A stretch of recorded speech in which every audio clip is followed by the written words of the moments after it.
सर्वमङ्गलमाङ्गल्ये शिवे सर्वार्थसाधिके शरण्ये त्र्यम्बके गौरी नारायणी नमोऽस्तुते।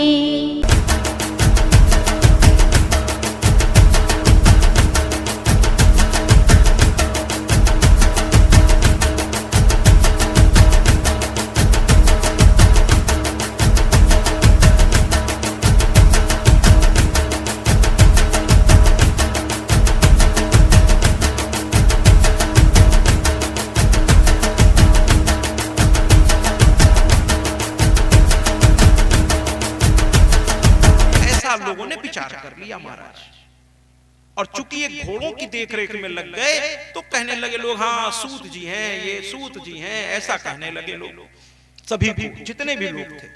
लेकिन उनमें से कुछ बच्चों का मन घोड़ों की देखरेख में लगता नहीं था।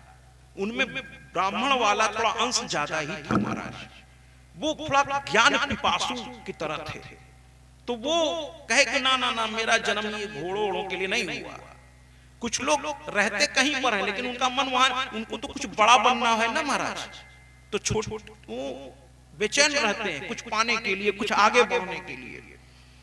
तो ये लोग जो है, कुछ उसमें से बच्चे वो चले गए व्यास जी के पास और कहने लगे, हे गुरुदेव, आपसे बड़ा विद्वान इस समय कोई नहीं है, हमें अपना शिष्य बना लीजिए, अपने चरणों में सेवा करने का मौका दीजिए, और आपकी लंगोटी धो धो करके थोड़ा सा हमें भी कुछ मिल जाएगा।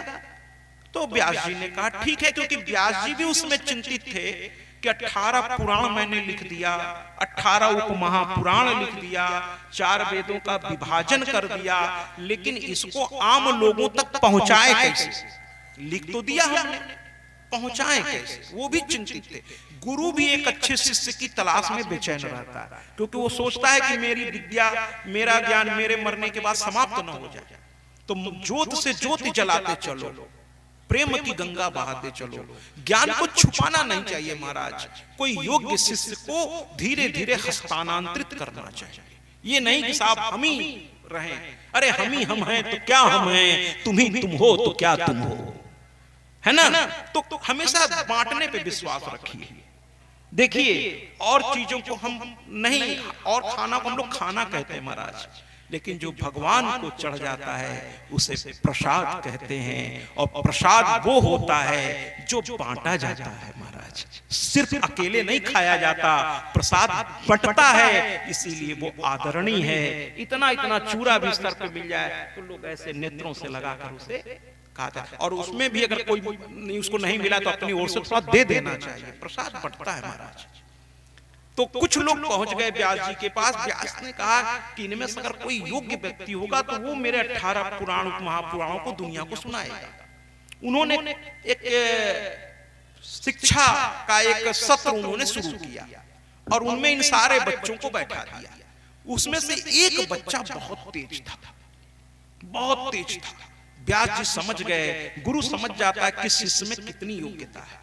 फिर वो, जैसे आप कर्मकांडी आचार्य हैं, आप बहुत विद्वान लोग हैं, जो बुजुर्ग हैं, मैं उनकी बात कर रहा हूं, जो आदरणीय हैं, तो वो चाहेंगे कि ये मंत्र या जो कुछ उनको विशेष आता वो उनके साथ विलुप्त न हो जाए।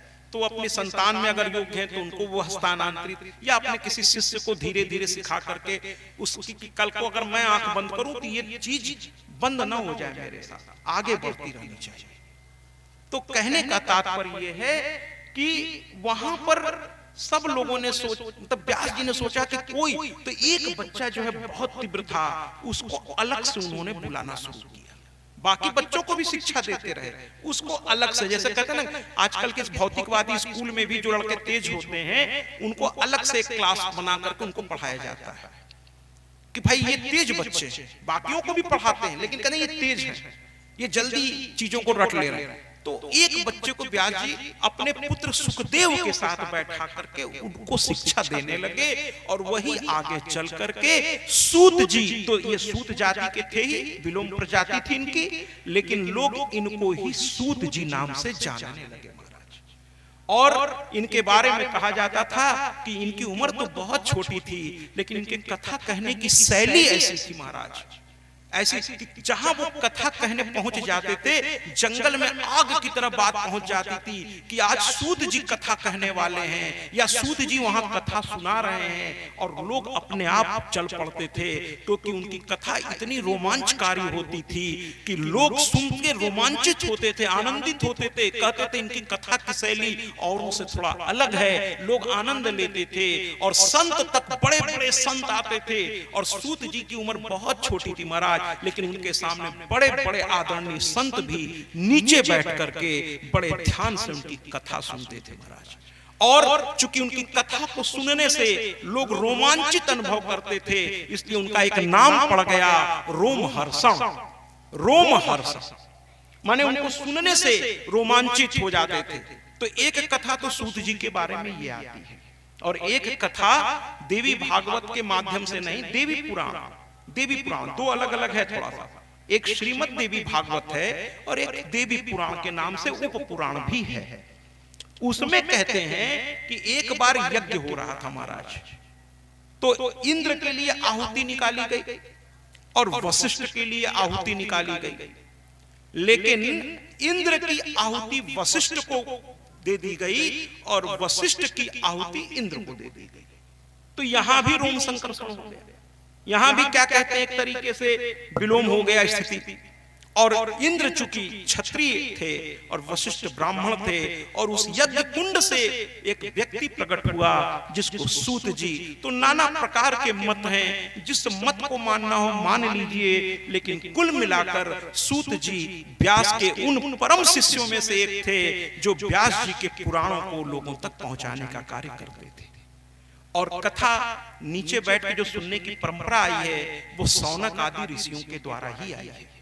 सौनक जी की उम्र 84 वर्ष की थी, बड़े वयोवृद्ध थे, सबसे श्रेष्ठ थे, लेकिन जब सूत जी आते हैं तो सौनक जी उन्हें ऊंचे आसन पर बैठाते हैं। सूत जी कहते हैं ऐसा क्यों कर रहे हैं आप? तो कहते हैं कि नहीं, मैं आपको ऊंचे आसन पर नहीं बैठा रहा हूं, आपकी योग्यता को ऊंचे स्थान पर बैठा रहा हूं। और उनको पाद अर्ध से उनका पूजन किया, उनको सब कुछ करने के बाद कहते हैं सूत सूत महाभागा, माने हे सूत जी, आप बहुत भाग्यशाली हैं कि आपको व्यास जी जैसा गुरु मिला है, और आपने सारे पुराणों को कंठस्थ कर रखा है। और आज अब एक सत्र हम लोग शुरू करेंगे और हम लोग नीचे बैठेंगे। अब नीचे बैठना क्यों चाहिए ये भी सुन लीजिए महाराज। कुछ लोग इसको प्रतिष्ठा बना लेते हैं, लेकिन बड़ा बात को ध्यान से सुनिएगा। अगर जल को ऊपर से आप गिराएंगे महाराज, किधर गिरेगा? नीचे की ओर। पृथ्वी का गुरुत्वाकर्षण का नियम, ग्रेविटी लॉ, फिजिक्स भी इस बात को कहती है कि पृथ्वी हर चीज को अपनी ओर आकर्षित करती है। तो कोई भी चीज नीचे की ओर, प्रवाह नीचे की ओर। तो अगर किसी गुरु से ज्ञान लेना हो, या कोई भी, आप उसको गुरु माने ना माने कोई दिक्कत नहीं है, लेकिन अगर जहां चर्चा हो रही है, ज्ञान को पूर्ण रूप से प्राप्त करना है, अगर हमें किसी चीज को प्राप्त करना है, तो ऐसी जगह बैठना चाहिए जैसे वो स्वतः आकर के हमको मिल जाए। ठीक कह रहा हूं ना? तो इसीलिए लोग नीचे बैठते हैं कि वक्ता का स्थान थोड़ा सा ऊंचा इसलिए रखा जाता है कि वो जो कुछ बोल रहा है, अगर साइंस को भी अगर हम माने, शास्त्र को चलिए अगर नहीं मानते, कुछ लोग आजकल के आधुनिक लोग कहते हैं शास्त्र, लेकिन मैं तो कहता हूं महाराज, शास्त्रों ने जो लिख दिया, आज साइंस उसी को बार बार प्रमाणित करने का प्रयास कर रहा है महाराज। हम बड़े भाग्यशाली हैं कि हम आर्य सनातनी लोग, जो हमारे पूर्वजों ने लिख दिया, आज विज्ञान की भी हिम्मत नहीं है उसे काट सके महाराज। अंत में विज्ञान भी कहता है यही सत्य है। हजारों करोड़ रुपया लगाकर नासा में कई विद्वानों ने मिलकर कई साल एक्सपेरिमेंट करने के बाद आज अमेरिका से लेकर पूरा विश्व कह रहा है कि हाँ, कोई तो सत्ता है जो हम लोगों से ऊपर है और जो सबको नियंत्रित कर रही है, यानी ईश्वर को आज वो भी मानने को तैयार है महाराज। तो हमें आपको क्यों नहीं मानना चाहिए? तो कहने का तात्पर्य यह है कि ज्ञान को अगर पाना है, अगर आप देखें रावण जब मर रहा था, ये किंवदंती है, रामचरितमानस में इसकी चर्चा उतनी है नहीं, वाल्मीकि रामायण में भी ना के बराबर है। किंवदंतियां तो पता नहीं कहां से, लेकिन बात बड़े पते की है कि जब रावण मर रहा था तो राम ने लक्ष्मण से कहा कि आज इस धरा का सबसे विद्वान व्यक्ति जा रहा है, जाकर उससे कुछ ले लो। लक्ष्मण जी चाह तो नहीं रहे थे क्योंकि वो रावण को पसंद करते नहीं थे, लेकिन अब राम ने कहा तो बड़े का आदेश है तो जाना पड़ा। तो गए तो जाकर के रावण के सर के पास खड़े होकर के कहने लगे, भैया ने भेजा इसलिए आ गया हूं, और मैंने सुना है तुम बहुत बड़े विद्वान हो, जबकि मैं तो नहीं मानता। जो दूसरे स्त्री का हरण करे, जो दूसरों को सताए, है ना, वो मेरी नजरों में कहां से विद्वान। लेकिन भैया ने कहा इसलिए चलो कुछ ज्ञान दे दो। रावण कुछ बोला ही नहीं, 2 बार बोले ज्ञान दे दो, ज्ञान दे दो, कुछ बोला ही नहीं। तो वो लौट के गुस्से में पैर पटक, लक्ष्मण जी को गुस्सा जल्दी आता था, शेषनाग के अवतार थे, तो पैर पटकते, लेकिन भैया के सामने मर्यादित हो गए। कहने लगे मैं कह रहा था ना कि रस्सी जल गई पर ऐठन नहीं गई, देखिए अंतिम सांस गिन रहा है, लेकिन घमंड देखिए इसका। मैं पूछने गया, चलकर खुद गया आपके कहने पर, हाथ जोड़ के खड़ा हुआ, लेकिन वो जो है कुछ बोलने को ही तैयार नहीं है, चुप चुप। राम मुस्कुरा पड़े, कहने लगे ये बताओ तुम कहां जाके खड़े हुए, क्योंकि वो लक्ष्मण जी को अच्छी तरह जानते थे। तो कहे कहां, तो कहे मैं कहां खड़ा हुआ। उसके सर के पास गया, मर रहा है, आखिरी सांस, तो हमने कहा पता नहीं उसको सुनाई भी दे रहा है कि नहीं, तो सर के पास में खड़ा हो गया। राम ने कहा देखो वो वास्तव में विद्वान है, वो जानता है कि जब तक तुम शिष्यत्व में नहीं आओगे तब तक उसके गुरु के गुरुत्व को तुम अपने अंदर हस्तांतरित नहीं कर पाओगे। वो जानता है, इसीलिए उसने नहीं बोला। तो लक्ष्मण ने, तब लक्ष्मण जरा सोचने लगे, कहने लगे अच्छा क्या करना चाहिए था मुझे। कहे उसके चरणों के पास जाओ, गुरु से सीखना है तो उसके चरणों के पास बैठना पड़ेगा, और वहां जाकर उसे प्रणाम करो, उसकी आलोचना मत करो। गुरु की आलोचना नहीं की जाती, ठीक है, प्रणाम करो और विनम्रता से उससे निवेदन करो, अब की बार वो बोलेगा।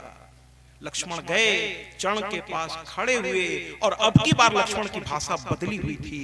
उन्होंने कहा इस धरा के सबसे विद्वान और इतने बड़े ऋषि कुल में जन्म लेने वाले इस आदरणीय रावण, जिसकी स्तुति पर भगवान शिव भी नृत्य करने लगते थे, ऐसे रावण को मैं प्रणाम करता हूं। और रावण ने तुरंत आशीर्वाद दिया, शुभम भवतु, तुम्हारा कल्याण हो पुत्र। तब उन्होंने कहा मुझे ज्ञान दीजिए, और रावण ने उन्हें 3 बातें बताई कि आज का काम कल पे मत छोड़ना, आज का काम कभी कल पे मत छोड़ना, क्योंकि जीवन में कल कभी आता ही नहीं है, कल कभी नहीं आता। इसलिए कहते ना कि आज का काम तुरंत करना चाहिए, गलत काम को टाल दीजिए महाराज। कोई इच्छा अगर गलत की इच्छा हो तो उसको कहिए कल करेंगे, लेकिन अच्छा काम अगर मन में संकल्प जग जाए तो उसको कहिए कि आज करूंगा, बल्कि अभी करूंगा, क्योंकि कल तक पता नहीं कौन सा विघ्न आ जाए और ये काम मैं न कर सकूं। तो कहे कि देखो मैं समुद्र को मीठा कर सकता था, लेकिन मैं सोचता रहा कल कर दूंगा, इतनी जल्दी क्या, ये तो मेरे बाईं अंगुली का काम है, मैं कर दूंगा। और आज मौत सामने खड़ी है, अगर मैं समुद्र को खारे जल को मीठा कर देता तो ये रावण अमर हो जाता, लेकिन मैं नहीं कर सका, क्योंकि सोचता रहा कल कर दूंगा। तो इसलिए कल पे मत छोड़ना। और दूसरा उसने कहा था कि अग्नि को मैं धूम्र रहित कर सकता था, जो आज गैस ने कर दिखाया है, लेकिन मैं सोचता रहा ये मेरे बहुत छोटा सा काम है, जब चाहूंगा कर। तो मैं विषय वासना में पड़ा रह गया, और आज मौत सामने खड़ी है। तो मैं हर संसारिक व्यक्ति से कहना चाहता हूं कि भोग विलास से बाहर आइए, थोड़ा ईश्वर के पास चलिए। और मेरी माँ की कथा नवधा भक्ति, मेरी माँ की कथा जो है आपके अंदर राम की कथा मर्यादा सिखाएगी, कृष्ण की कथा योगी यानी कर्म योगी बनाती है, लेकिन मेरी माँ की कथा आपको क्या देती है, आइए ना सुने इस नवधा भक्ति के गीत से। नवधा भगत कहूं तो ही पाही सावधान। सबके सहयोग से ये कथा और ये दिव्य यज्ञ का आयोजन है। ये तो वही बात है भैया कि विंध्याचल मैया के आंगन में सोना बरस रहल बा, उबा भागा जे अपने घर बैठल तरस रहल बा। आइए ना इस गीत को।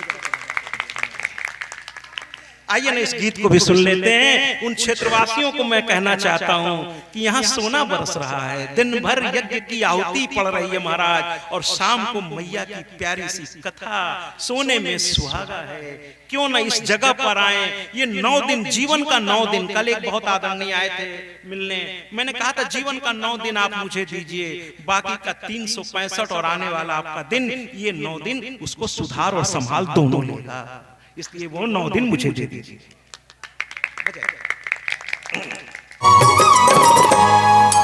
विंध्यवासिनी के आंगन में सोना बरस रहल बा।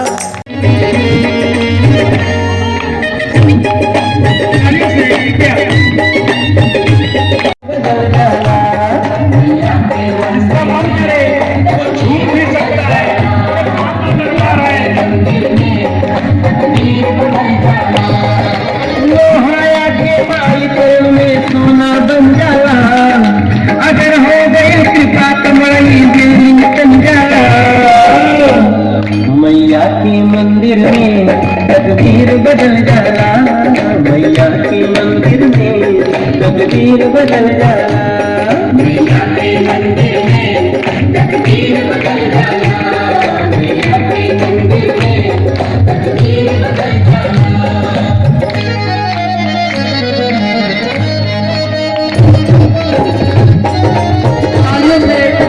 ये कीर्तन है। मैया के मंदिर में तकदीर बदल जाला।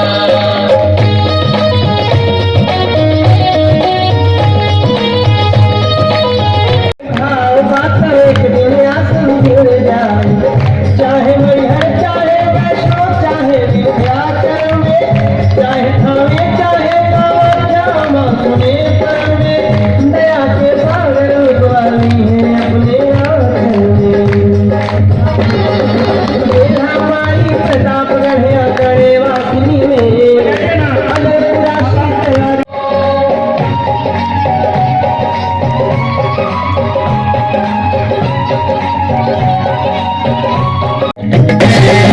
सबके मोती सागर हो, सबका खातिर करते अमृत के गागर हो। बड़ से बड़ संकट हो सब पल में चल जाला, बड़ से बड़ संकट हो सब पल में चल जाला। मैया के मंदिर में तकदीर बदल जाला, मैया के मंदिर में तकदीर बदल जाला।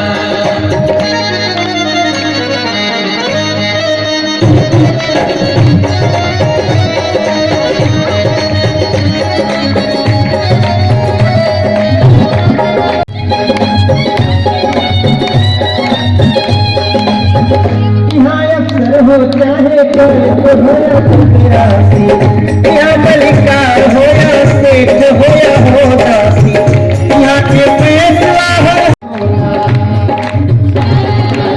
माया के माई करम में सोना बन जाला, माई के बदले कृपा से बीड़ी बन जाला। मैया के मंदिर में तकदीर बदल जाला, मैया के मंदिर में तकदीर बदल जाला, मैया के मंदिर में तकदीर बदल जाला, मैया के मंदिर में तकदीर बदल जाला,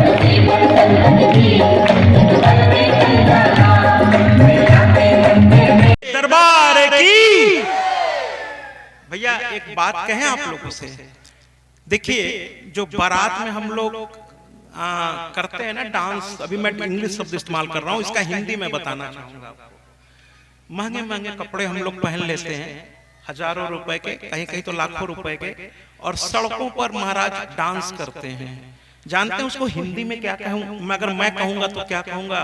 मैं कहूंगा ये लोग नाच रहे हैं, मैं यही कहूंगा हिंदी में।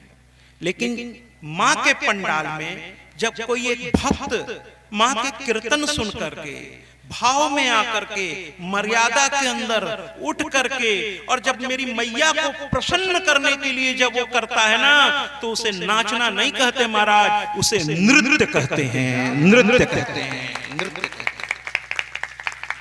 वो नाचना नहीं है। इसलिए ये माँ का पंडाल है महाराज, किसी व्यक्ति का नहीं है, ये हम सब की मैया का पंडाल है। अरे हर दिन कथा में उसे प्रसन्न करना, हमेशा रो करके ही क्यों हम भगवान के मंदिर में जाएं महाराज।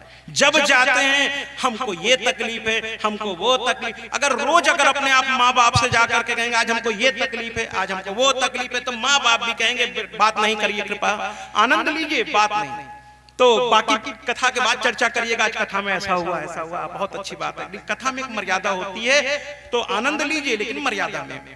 तो कहने का तात्पर्य यह है कि कृपया कृपया, तो माँ की कथा ये किसी एक व्यक्ति का पंडाल नहीं है महाराज, ये तो मेरी मैया का है। और हम रोज ये सोच के आएंगे कि हम रो करके, जब देखिए रोते हैं। एक बार एक व्यक्ति, मैं आपको बताऊं, एक व्यक्ति गया भगवान के पास, भगवान बड़े दुखी थे, बहुत दुखी थे। उस व्यक्ति ने कहा कि आप दुखी हैं तो फिर कैसे चलेगा, सारा संसार दुख लेके आपके पास आता, अब आप दुखी हो जाएंगे तो संसार चलेगा कैसे।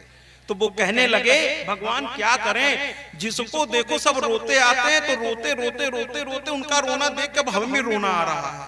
तो कहने लगे अरे महाराज ये सब आपके भक्त हैं।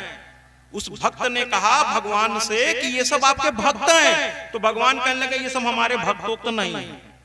तो कहने लगे अरे इतना प्रसाद चढ़ाते हैं, इतना आपका नाम, कहें अरे ये सब अपने मतलब से आते हैं, किसी को लड़का चाहिए, किसी को गाड़ी चाहिए, किसी को नौकरी, अरे ये सब भक्त नहीं भिखमंगे हैं, खाली मांगने आते हैं। अरे कभी कोई ऐसा तो आवे, भगवान भी कहता है कि कभी कोई ऐसा तो आवे जो मेरे सामने हाथ जोड़कर कहे आज आपसे एक ही चीज मांगता हूं, आज आपको आपसे मांगता हूं, इसके अलावा मुझे कुछ नहीं चाहिए। भगवान को भी ऐसे भक्त की तलाश रहती है कि आकर के कहे आज मुझे तुम अपने आप को दे दो, अरे तुम मिल जाओगे। जब सैया भय कोतवाल तो अब डर काहे का, जब घर का सबसे बड़ा मालिक ही मेरा हो गया तो मुझे फिर किसकी चिंता। तो क्यों भौतिकवादी चीज मांगे, आज यहाँ कल वहां, वो नश्वर है, तो क्यों न मैया को मैया से मांगे। कुल मिलाकर के सूत जी ने 1000 वर्ष तक कथाएं सुनाई महाराज। हम लोग 3 घंटा नहीं बैठ पाते, वहां सत्र चला 1000 वर्ष का। पहले भागवत सुनाई, लोगों ने कहा बड़ा आनंद आया। फिर शिव पुराण सुनाई, लोगों ने कहा बड़ा आनंद आया। लेकिन सौनक ऋषि जी चुपचाप गंभीर ऐसे बैठे थे। तो सूत जी ने कहा अरे महाराज इतना कथा सुना डाले, आपको आनंद नहीं आया, चलिए विष्णु पुराण भी सुना देता हूँ, गरुड़ पुराण भी सुना देता हूँ। सब सुनाते चले गए महाराज। फिर भी सूत जी ऐसे के, अरे सौनक जी ऐसे के ऐसे कहने लगे महाराज आपको क्या चाहिए, आप किसी भी कथा से पूरी तरह से प्रसन्न नहीं हो रहे हैं। तो सौनक जी ने, कृपया बात नहीं करेंगे मंच के पास, मैंने कहा ना पंडाल की एक मर्यादा है, कृपया मर्यादा बनाए रखें। ये कथा पंडाल है, ये कोई नृत्य या उसका पंडाल नहीं है। कथा पंडाल की अपनी एक मर्यादा होती है, आनंद लीजिए लेकिन मर्यादा में बहुत आनंद आता है। तो कुल मिलाकर के सूत जी ने जब पूछा तो सौनक की आंखों में आंसू आ गया। कहने लगे ना ना ना, मुझे तो ऐसी कथा सुनाइए। हम कथा सुनाते जग जननी जगमात के लिए मैं अंगूठा चूस रहा। भगवान विष्णु कृपया शांति बनाए रखें, कृपया शांति बना, अगर आप हमें सहयोग करेंगे तो ये कथा बहुत आनंददायक है। तो कुल मिलाकर के भगवान अक्षय वट के एक पत्ते पर वो अंगूठा चूस रहे हैं। अक्षय वट के पत्ते पर अंगूठा चूस रहे हैं भगवान। और अचानक वो चारों ओर देखते हैं कि मेरी शेषनाग कहाँ है, मेरी लक्ष्मी कहाँ है, और मेरा वो सब वैकुंठ लोक कहाँ है, मैं कैसे बच्चा बन गया, कैसे इस पत्ते पर आ गया। और मैं बड़ा भाग्यशाली हूं कि मैं प्रयागराज का हूं और वहां अक्षय वट मौजूद है महाराज, जिसका कभी क्षय नहीं होता, इसीलिए उसका नाम है अक्षय। यानी प्रलय में भी उसका नाश नहीं होता। अकबर ने जब उस किले को कब्जा किया था तो उसे हर तरह से विनाश करने का उसने प्रयास किया था, लेकिन वो आज भी अपने सर उठाए खड़ा है और ये बताता है कि सनातन धर्म को कभी किसी ने खत्म न किया है और न कर पाएगा महाराज, चाहे लाख प्रयास करके देख लो। तो अक्षय वट के एक पत्ते पर और अचानक एक बड़ी ध्वनि सी आई, ध्यान से सुनिएगा, देवी भागवत अब प्रकट होने जा रहा है और वो ध्वनि थी सर्व खल विद में वाहम नान्य दस्ती सनातन। ये देवी भागवत आधे श्लोक में आज प्रकट हुआ महाराज। और किस रूप में प्रकट हुआ कि एक आकाशवाणी हुई भगवान विष्णु के आसपास और बड़ी तेजी से गूंजा वो आवाज। और क्या था? सर्व खल विद में वाहम नान्य दस्ती सनातन, नान्य दस्ती सनातन। यानी इस संसार में मेरे सिवा कुछ भी सत्य नहीं है।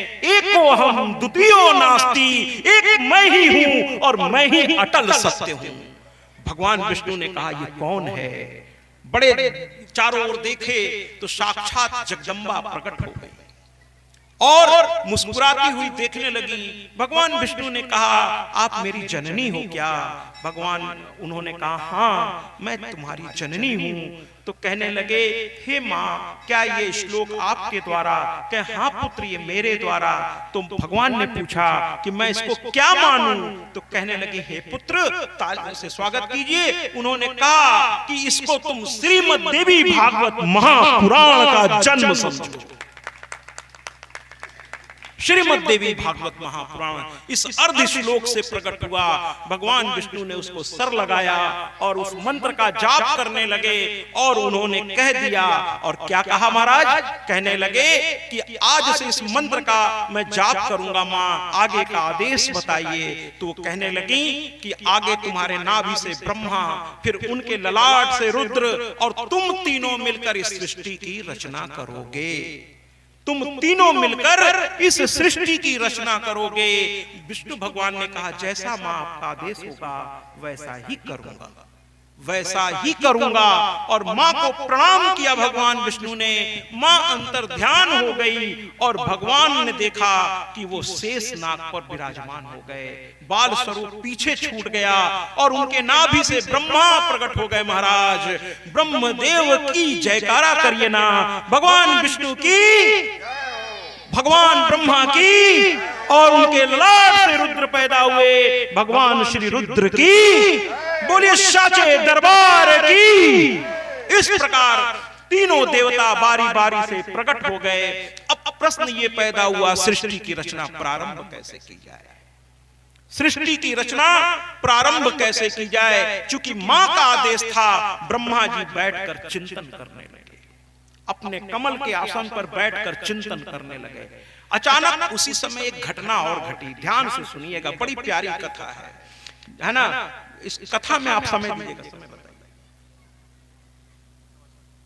कितनी देर से चला? 7 बजे तक या 7 बजे तक?